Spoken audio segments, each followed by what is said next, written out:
नमस्कार, मुद्दे की बात में आप सभी का स्वागत है। मैं हूं आपके साथ गरिमा वाजपेयी। आज बात करेंगे बंटी बबली स्टाइल में हुई ठगी की।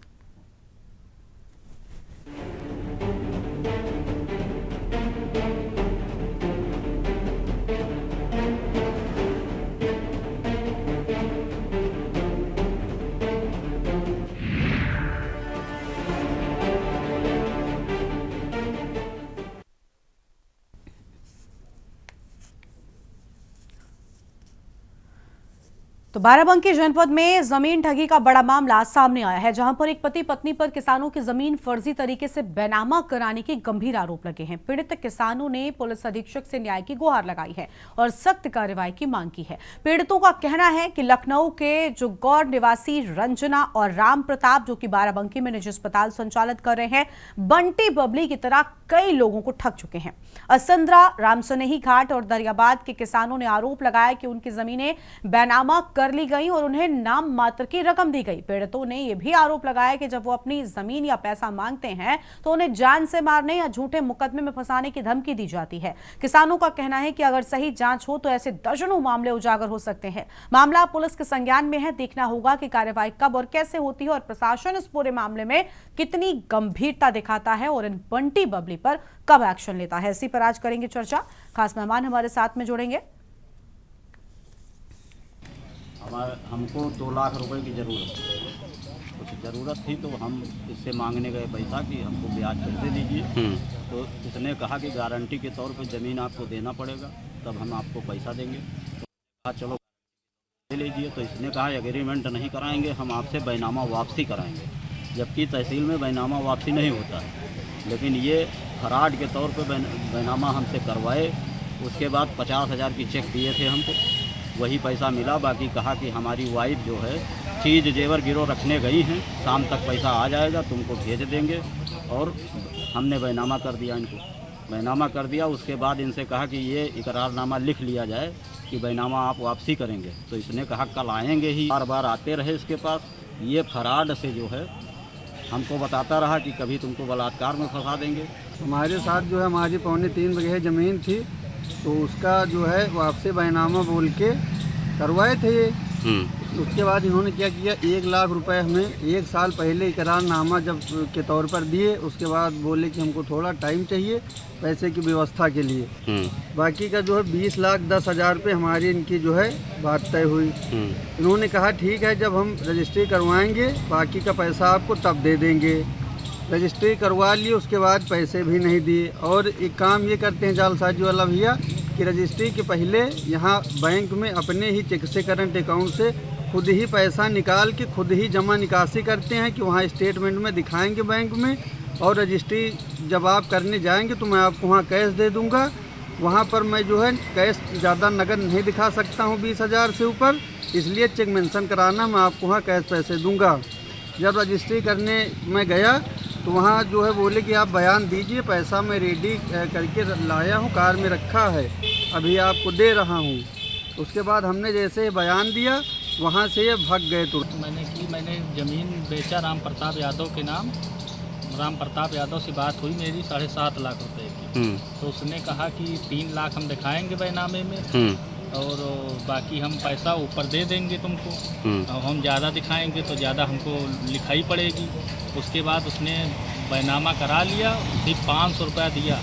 कहा कि चेक हम घर पे भूल गए हैं, पेट्रोल के पैसे ले लो और कल पेट्रोल डरा करके चले आना और हम चेक आपको दे देंगे। कब का ये मामला है? ये मामला है 31/7/2024 का। 24 से लेकर अभी तक आपने कहीं शिकायत किया या उसके पास गए पैसा मांगने अपना पैसा मांगने भी गए, चौकी पे भी एप्लीकेशन दिया, अपने थाने में भी एप्लीकेशन दिया और सीओ के यहाँ भी दिया, लेकिन कहीं कार्रवाई नहीं। और हमसे पैसा वापस भी ले लिया गया बैनामा वापस करने के लिए 93,500। कितनी जमीन थी आपकी? 17 विस्वा उसको लिखवा लिया? लिखवा दिया। आपको कितना पैसा अभी तक मिला उसमें? उसमें 40,000 मिला है और हमसे 93,500 वापस ले लिया है। उसने 40,000 दे करके 93,500 वापस लिया है मैं खाता से। मैं खाता से दिया हूँ, अपने दोस्त के खाता से उसके खाते में ट्रांसफर किया हूँ। तो यानी आपसे पैसा भी उल्टा ले लिया और ज़मीन भी लिखा लिया। जी। आपने कभी इसका जिक्र उससे किया, पैसा वापस मांगा या ज़मीन वापस मांगी? कई बार बाराबंकी आए, फिर एक बार उसने कहा कि अगर अब आओगे तो यहाँ पर या तो जान से मार देंगे और लेटरिन में डाल देंगे।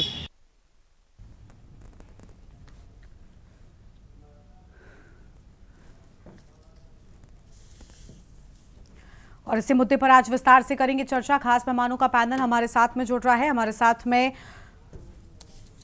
समाजवादी पार्टी की प्रवक्ता पूजा मिश्रा जुड़ चुकी हैं, संवाददाता राहुल त्रिपाठी बाराबंकी से हमारे साथ में हैं, प्रदीप मिश्रा नेता बीजेपी से हमारे साथ में हैं,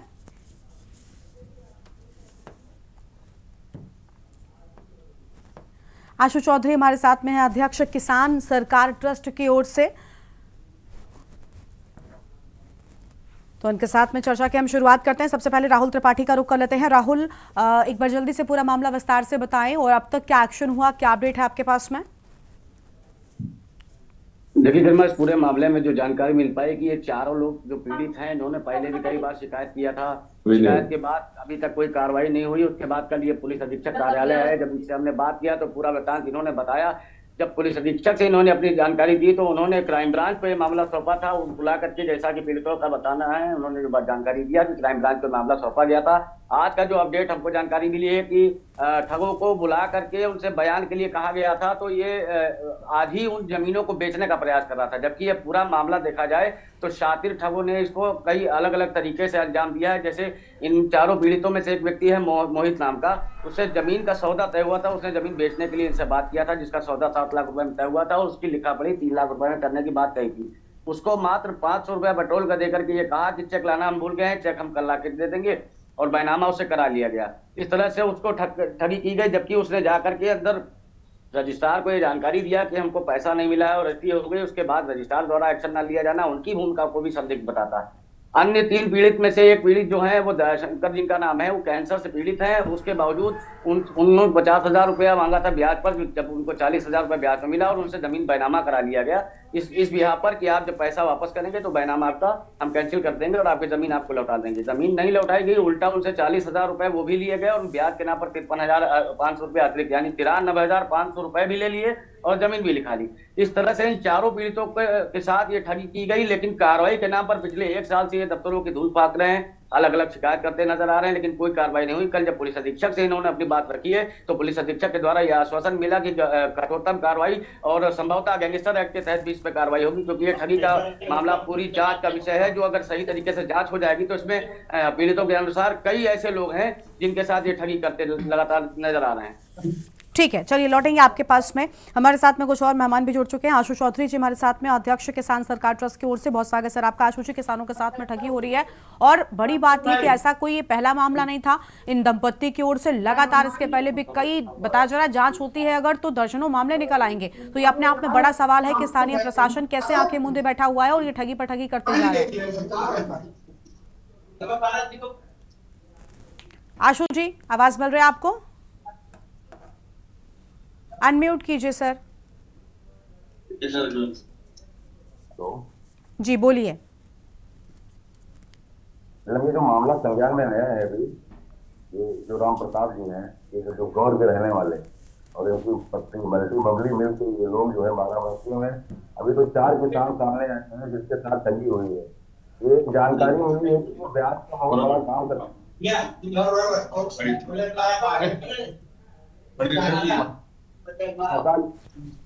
को जो है अपने नाम रजिस्ट्री करा के और फिर जो उनसे के नाम पर जो है पूरी संपत्ति कर रजिस्ट्री करा लेते हैं। ये मामला अभी देखा जाए तो बहुत बड़ा मामला ये निकल जाएगा। जानकारी मिली है इसमें 50 किसान जो है पीड़ित हैं इसमें। अभी तो 4 सामने आए हैं। तो हमारा कहना ये है कि ये बाराबंकी प्रशासन, जो कि अभी हमारे बाराबंकी जनपद में तमाम कंपनियां अभी आई हैं, आप LNCC देख लीजिए और एक टाइम सिटी है, तमाम ऐसी LNCC कंपनियां जहां पर जो है किसानों और जो है निवेशकों के साथ हमेशा फ्रॉड हुआ है। बाराबंकी प्रशासन ने LNCC और कार्रवाई की, कंपनी पर जो है कठोर कार्रवाई नहीं। देखिए इनके पेरेंट्स जो कर रहे हैं मल्टी बबलिंग को, इनका पर्दाफाश किया जाए और जो पीड़ित किसान हैं इनको न्याय दिया जाए, इनका जो पैसा है, इनकी जमीन इनको वापसी कराई जाए, क्योंकि ये लोग मजबूर किसान हैं। मजबूरी का फायदा ऐसे लोग उठाते हैं, तो ऐसे लोग समाज के रावण हैं। ठीक है सर, चलिए लौटेंगे आपके पास में। माफी चाहते हैं, आपकी आवाज क्लियर नहीं है, इस वजह से वापस से आपके पास आएंगे और मेहमानों का रुख कर लेते हैं। सतीश कुमार भी हमारे साथ में जुड़ चुके हैं, खुद पीड़ित किसान हैं। सतीश जी, क्या कहना चाहेंगे? सबसे बड़ी बात हम ये भी जानना चाहते हैं कि आखिर ये दंपत्ति इतनी ठगी कैसे करते जा रहे हैं? क्या ये प्रशासन के कोई लोग, क्या अधिकारी कुछ इनसे मिले हुए हैं? क्योंकि बिना किसी की सहभागिता के ये संभव नहीं है, इन पर एक्शन क्यों नहीं हुआ?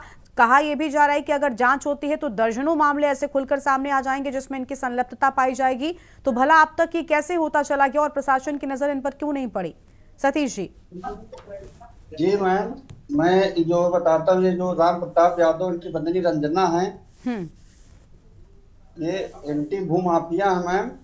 ये लोगों को वापसी बैनामे के नाम पर भूमि हड़प लेते हैं लोगों की। एक भी पैसा ना देकर मैम रजिस्ट्री करवा लेते हैं, उसके बाद बोलते हैं चेक हम भूल गए हैं।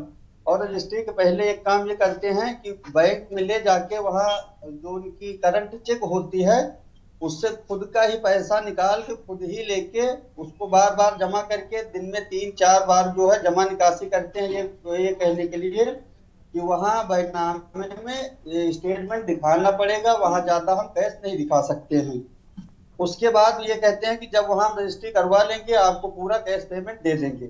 यहाँ रजिस्ट्री होने के बाद तुरंत भाग जाते हैं मैम, ना पैसा देते हैं और वापस मांगने पर ये बोलते हैं कि 10 लाख हमें दो तो जमीन आपकी वापस करेंगे, अन्यथा बेच देंगे हम। ऐसे इनके दर्जनों मामले हैं मैम। यहाँ जो है रामसनेही घाट तहसील है, रामनगर है, हैदरगढ़ है। ये राम प्रताप जो है एक बहुत जघन्य अपराधी है मैम। इसके नाम कई कदमे भी दर्ज हैं, लेकिन प्रशासन ने अभी कोई इस पर एक्शन नहीं लिया है।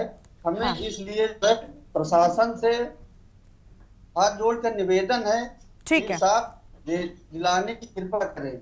ठीक है सर, ठीक है। चलिए लौटेंगे आपके पास में। हमारे पास में बीजेपी के नेता प्रदीप चौधरी भी जुड़े हुए हैं। बहुत स्वागत सर आपका। सर, प्रशासन एक्शन क्यों नहीं ले रहा है? ऐसे लोगों को जेल के अंदर डालना चाहिए। दर्जनों मामले होने की बात कही जा रही है, ना तो जांच हो रही है, ना तो सख्त एक्शन हो रहा है। पीड़ित किसान खुद अपना दर्द बयान कर रहे हैं, आपने सुन ही लिया होगा।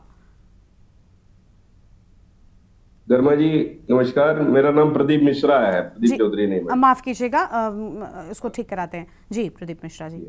धर्मा जी, मैं बताना चाहूंगा कि अभी जो प्रकरण संज्ञान में आया है कि 4 किसानों द्वारा 4 किसानों को, एक रंजना और राम प्रताप यादव नामक व्यक्ति द्वारा, जो जुगदौर का निवासी है, उसके द्वारा ठगी की गई, उसकी जमीन हड़पने का प्रकरण संज्ञान में आया है। मैं आपको एक साफ साफ बताना चाहूंगा मैडम, ये पूर्व में कैसे इन्होंने शिकायत की, कहाँ की, उसका मैं नहीं बता पाऊंगा, लेकिन अभी ये प्रकरण कल पुलिस अधीक्षक बाराबंकी के संज्ञान में आया है और उन्होंने आश्वस्त किया है कि कठोर से कठोर कार्रवाई करते हुए जो भी भूमि कब्जाने का हो या गैंगस्टर का मामला हो, जो भी इस पे मुकदमा बनेंगे, जो भी जिस एक्ट के तहत FIR दर्ज कर सकते हैं, कार्रवाई कर सकते हैं, उन्होंने पूरा आश्वासन दिया। मैं भी SP महोदय से भी बात किया था ये प्रकरण आपके जानने के बाद। उन्होंने कहा कि मेरे संज्ञान में अभी कल ही आया है प्रकरण और मैं इसमें पूरा कठोर से कठोर कार्रवाई करते हुए। लेकिन सर, ये भी अपने आप में एक बड़ा सवाल है कि ये संज्ञान में प्रकरण आपके अभी कैसे आया प्रदीप जी? इस सरकार में कोई किसी के साथ गलत नहीं कर सकता। ठीक है, वो तो पीड़ित किसान जब वाकई परेशान हुए तो वो खुलकर सामने आए, फिर मीडिया के माध्यम से अगर सच सामने आ रहा है, उसके बाद आपके पास क्या सेकंड ऑप्शन बचता है? कोई कार्रवाई ना करने का या ये कहने का? सवाल अपने आप में यहाँ पर भी उठ जाता है कि ऐसे लोग लगातार ठगी कर रहे थे, लोगों को अपना शिकार बना रहे थे, उस दौरान प्रशासन की आंखों पर पट्टी बांध कर बैठा था। न जाने सतीश जी जैसे कितने और किसान हैं जो ठगे गए होंगे, कितने और लोग हैं जो ठगे गए होंगे, इसमें कितने सारे लोगों की सहभागिता होगी, ये अपने आप में बड़ी बात है। ये मामला संज्ञान में क्यों नहीं आ रहे हैं आखिर, है ना? ये भी सोचना चाहिए। गरिमा जी, विषय ये है कि हम जो है शिकायत कहाँ कर रहे हैं, ठीक है? अगर शिकायत हम उचित स्थान पर करते हैं तो उसका अगर निराकरण नहीं हो रहा, अगर उस पर कार्रवाई नहीं हो रही है तो ये बात उठती है। अब शिकायत उन्होंने कहाँ जो 4 पीड़ित हैं, अगर उन्होंने पूर्व में शिकायत की है और अगर उनके पास एविडेंस है तो एसपी महोदय उनके भी खिलाफ कार्रवाई करते हुए ये तय करेंगे कि भाई क्यों इस पे कार्रवाई नहीं हुई। और आप इन लोगों से आग्रह करिए, जितने भी पीड़ित व्यक्ति हैं, तो अगर उनके पास कोई एविडेंस है या कोई रिसीविंग है, पूर्व में इन्होंने शिकायत की है, ठीक है, भी जिसको इन्होंने चलिए लौटते हैं आपके पास में। ठीक है, समाजवादी पार्टी की प्रवक्ता हमारे साथ में पूजा मिश्रा जी हैं। बहुत स्वागत मैम आपका। पूजा जी, फर्जी बेनामे से किसानों को कंगाल किया जा रहा है। किसानों के हित के लिए एक तरफ सरकार खुद बड़े बड़े नियम निकालती है, बड़ी बड़ी योजनाएं निकालती है क्योंकि अन्नदाता कहलाते हैं, और बड़ा सम्मानजनक तरीके से इनको देखा भी जाता है और उसी नज़र से हम सब देखते हैं, लेकिन उनके ही साथ इस तरीके की ठगी हो रही है, इस तरीके के मामले सामने आ रहे हैं। कई सारे पीड़ित किसान हैं, कुछ मामले सामने आ गए, कुछ मामले अभी भी दबे हुए हैं। बड़ी बात यह कि आखिर क्यों ये लोग अब तक पर्दे के पीछे रहे। भला है कि कुछ लोग सामने आए और उनके माध्यम से ऐसी चीजें आ रही हैं सामने। हाँ गरिमा जी, मुझे लगता है कि कुछ जगह कुछ लोगों तक आपकी न्यूज भी नहीं पहुंच पाई हुई है, क्योंकि कुछ लोग जाकर के मुख्यमंत्री जी को पत्र दिए थे और जो है एक किसान ने तो जो है ये 13 जून 2025 को मुख्यमंत्री के जो है सुरक्षा में तैनात एक दरोगा के ऊपर में आरोप लगाया है हैदरगढ़ ग्रामीण में और कोठी थाने में कि उन्होंने जो है 45 साल से जो उनकी जमीन थी किसान की, उसको उस दरोगा ने कब्जा कर लिया हुआ है। तो बाराबंकी का भी मैं जब से आपने मुझे ये न्यूज बताई आपके चैनल के द्वारा पता चली, तब से मैं उस पर रिसर्च करे तो मुझे पता चला कि 2023 से न्यूज कवरेज है, न्यूज कवरेज और एक दो नहीं है। अगर जितने पैनल में बैठे हुए लोग हैं, मैं सबसे कहूंगी एक बार आप जाकर के देख लीजिए, आपको पता चल जाएगा। वो दैनिक जागरण से लेते हुए सारे बड़े बड़े जो है मीडिया हाउसेस ने न्यूज कवरेज की है बाराबंकी की, और सारे आपको मिलेंगे कि जमीन की धोखाधड़ी चल रही है। कहीं पे जो है 32 लाख रुपए दे करके किसान से 3 करोड़ की जमीन लिखा ली जा रही है, जब किसान वहां पे जैसे कहना कि रजिस्ट्रार से कहा कि पैसे हमें नहीं मिले हुए हैं, वहां पे रिकॉर्डिंग होती है। कोई भी किसान जब तक उसको पैसे नहीं मिले होंगे, मैं नहीं मानती को कह देगा नहीं हमें मिल गए हुई है दे देगा। अरे एक कह देगा, दो कह देगा, 10 थोड़े कह देंगे, पर वहां पे ये चलता चला रहा। तो ये पूरा का पूरा नेक्सस चल रहा है। ये कहना कि 2 लोग संलिप्त है, नहीं, वो पूरा का पूरा सिस्टम संलिप्त है। तभी जा करके बाराबंकी में लगातार सोचिए कि 2023 से लेकर के 2025 तक 2 साल तक ये मीडिया कवरेज में है, तो ये मामला चल कितने समय से रहा होगा। मुख्यमंत्री तक पत्रावली हो रखी हुई है। अभी इससे पहले करें कि कहां पे उन्होंने पत्र दिया, किसमें बिल्कुल बीजेपी के नेता का यही कहना चले आए। अरे यार, दरोगा के ऊपर आरोप लग रहा है, थानों पे आरोप लग रहा है कि वो जाकर के उनके अगेंस्ट में FIR दर्ज हुए हैं कि वो कब्जे करा रहे हैं, और आप कह रहे हैं कि जीरो टॉलरेंस। जब जो है कोतवाल ही चोर बन बैठा हो, और जीरो टॉलरेंस कहां से होगी। वो आप चोर भी, आप जज भी आप हो रखे हुए हैं और कह रहे हैं हम जो जीरो टॉलरेंस में इस सरकार में किसानों के ऊपर आप लाठीचार्ज करके उनके ऊपर चोरी का आरोप लगा देते हैं। जो प्रशासन है ना गरिमा जी, उनकी भी गलती नहीं है, ये मुख्यमंत्री से सीख रहे हैं। मुख्यमंत्री कह रहे होते जो लाइन में खड़े हुए किसान हैं ना, ये DAP और यूरिया को ले जाकर के स्टॉक कर रहे हैं, तो ये साहस मिल जाता है ऐसे लोगों को और भी कि भाई मुख्यमंत्री जो खुद ही उनको नहीं दे करके महंगे में दे करके उनके ऊपर इल्जाम लगा दें, तो हम जाकर धोखाधड़ी करते हैं। ठीक है गरिमा जी, अगर ये तो मैं बधाई दूंगी चैनल को, न्यूज कवरेज को, जो कम से कम इसको इतने समय से कवर किया, इसको दिखा रहे हैं।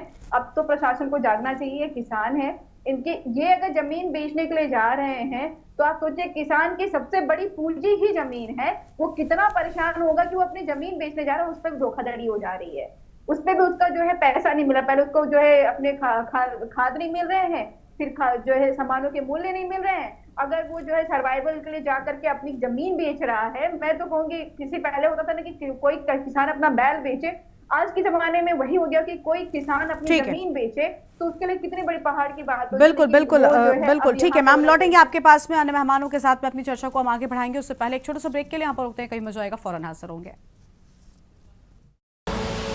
आप देख रहे हैं के न्यूज, खबरों का सारथी।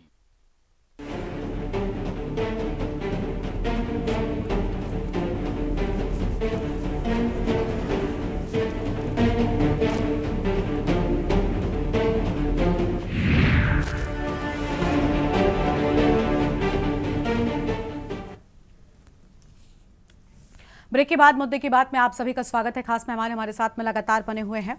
आशु चौधरी जी हैं, अध्यक्ष किसान सरकार ट्रस्ट की ओर से। आशु जी, अभी आपने सुना सत्ता पक्ष के प्रवक्ता प्रदीप मिश्रा जी को भी, उनका ये कहना है कि सही जगह पर अगर शिकायत होती तो शायद अब तक बड़ा एक्शन भी हो चुका होता, जबकि सपा प्रवक्ता पूजा मिश्रा जी ने कई बड़े खुलासे किए। उनका कहना है कि मुख्यमंत्री तक जानकारी पहुंचाई जा रही है, पीड़ित किसान वहां तक पत्रावली के जरिए अपनी बात कहने का जो पूरा प्रक्रिया है उसको अपना रहे हैं, लेकिन बावजूद इसके अब तक कोई एक्शन नहीं हुआ है। किसे जिम्मेदार मानते हैं आप? कहां पर लापरवाही हो रही है? क्यों ऐसे लोगों के हौसले बुलंद हैं? देखिए, जो गांव का किसान है, मैडम पूजा मिश्रा जी जो कह रही हैं, तो गांव का किसान है वो सबसे पहले अपनी चौकी और नजदीकी थाने पर जाता है जहां पर शिकायत दर्ज कराता है। लेकिन थानों पर जो है किसानों की कुछ सुनवाई नहीं हो रही, ये सच है। क्योंकि थानों पर कुछ लोग, कुछ अधिकारियों को छोड़कर बाकी सब जो है टोटल अधिकारी प्रॉपर्टी डीलर हो गए हैं। लेखपाल से लेके और चौकी इंचार्ज इंस्पेक्टर तक प्रॉपर्टी डीलर बन गए हैं। कहां से न्याय मिलेगा?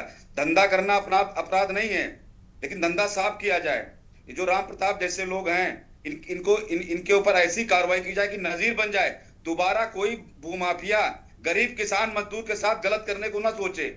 अगर इससे पहले कार्रवाई हुई होती LUCC पर, बड़ी बड़ी कंपनियों ने हजारों करोड़ रुपए लूटा है हमारे जनपद में, किसानों के साथ लूट की, गरीबों के साथ लूट की। अब आप सोच लीजिए, इनके पास ब्याज देने का लाइसेंस है? नहीं है लाइसेंस। इनके ऊपर कार्रवाई करिए। इनको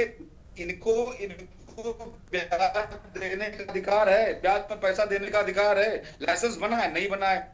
वही आदमी बाराबंकी में अस्पताल चला रहा है, साहब उसको लाइसेंस दे रहे हैं।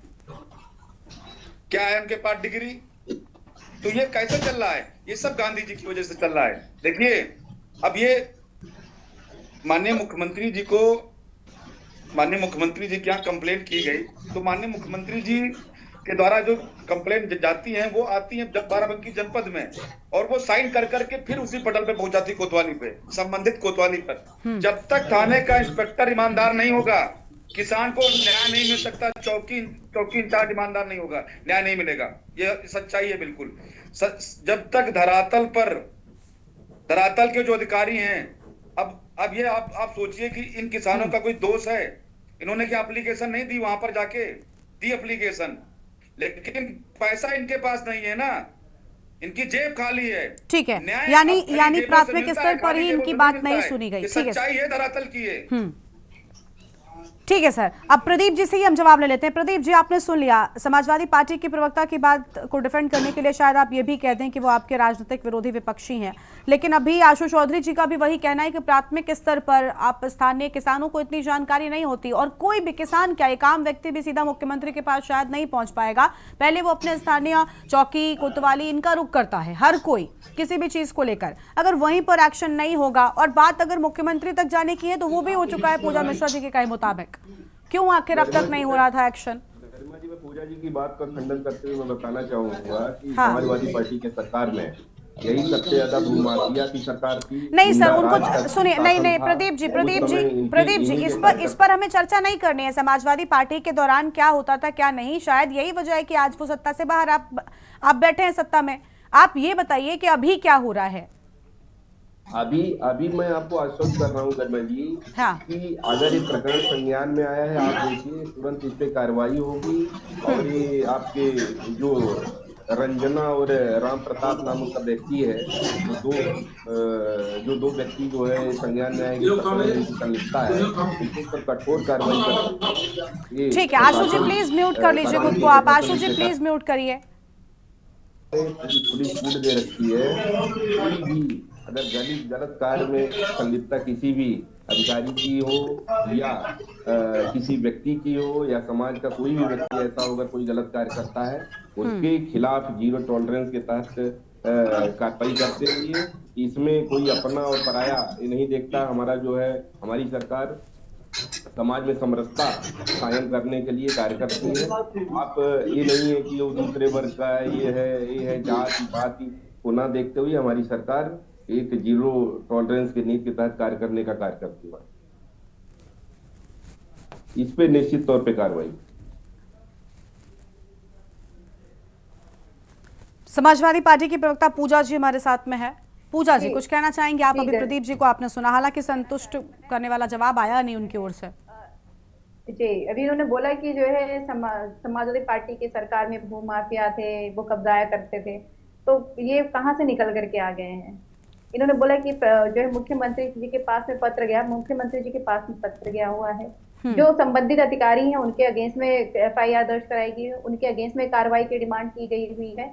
और अभी इन्होंने कहा कि जीरो टॉलरेंस की नीति रखते हुए हम ये नहीं देखते हैं कि कार्रवाई करेंगे, जो भी अगर पुलिस उसमें संलिप्त है, भाई कौन करेगा, पुलिस संलिप्त है तो कार्रवाई पुलिस कर रही है ना कार्रवाई। जो मैंने पहले ही बोला कि जब कोतवाल ही चोर बन बैठा हुआ है तो कार्रवाई कौन करेगा। आप चोर की कंप्लेन लेकर के जा रहे हैं कोतवाल को, वही चोर है, और आप कहने की नहीं वही कार्रवाई भी कर लेगा।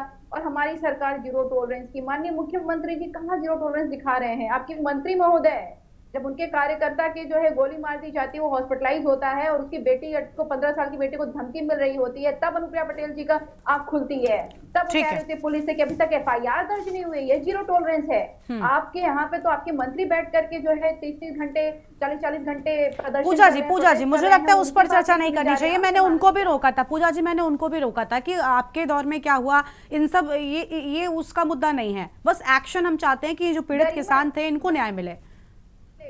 एक्शन कौन लेगा बताइए। हाँ, मैं उसी पर आप कह रहे हैं किसान जो है यूरिया कुछ स्टॉक कर रहा है, और जितनी बाराबंकी की पुलिस है सब तो उसी में संलिप्त है। आप बताइए बाराबंकी की कौन से पुलिस थाने पे ऐसा है कि कौन सा दरोगा ऐसा है जिसके ऊपर किसानों ने जो है कंप्लेन नहीं की हुई है। बिल्कुल, यानी कहीं ना कहीं स्थानीय प्रशासन की ओर से भी लापरवाही ऐसे मामले में जरूर की गई, शायद तभी इन लोगों के हौसले बुलंद होते रहे और ऐसी घटनाएं भी लगातार बढ़ती रही। उम्मीद है कि अब जब कम से कम मीडिया के माध्यम से मामले संज्ञान में आए हैं तो इन लोगों पर सख्त से सख्त एक्शन होगा, किसानों को जरूर राहत मिलेगी। शुक्रिया आप सभी मेहमानों का हमारे साथ चर्चा में आने के लिए, अपनी बात रखने के लिए। तो बंटी बबली स्टाइल में ठगी की जा रही है, लेकिन प्रशासन आंखों पर पट्टी बांधे बैठा था। लगातार कई मामलों में इनकी संलिप्तता पाई गई, मुख्यमंत्री तक पीड़ित अपनी शिकायत भी लेकर पहुंचे, कई मामलों में पत्रावली भी हुई, ना तो स्थानीय स्तर पर कोई एक्शन हुआ, ना ही उच्च स्तर पर कोई एक्शन हुआ और किसानों को राहत मिली। इस बुलेटिन में इतना ही। आप देखते हुए के न्यूज़ इंडिया। नमस्कार। गोल्डी मसाले लाए हैं फ्रेश लॉक टेक्नोलॉजी, जो रखे मसालों को हर समय फ्रेश। गोल्डी मसाले। आप देख रहे हैं के न्यूज़, खबरों का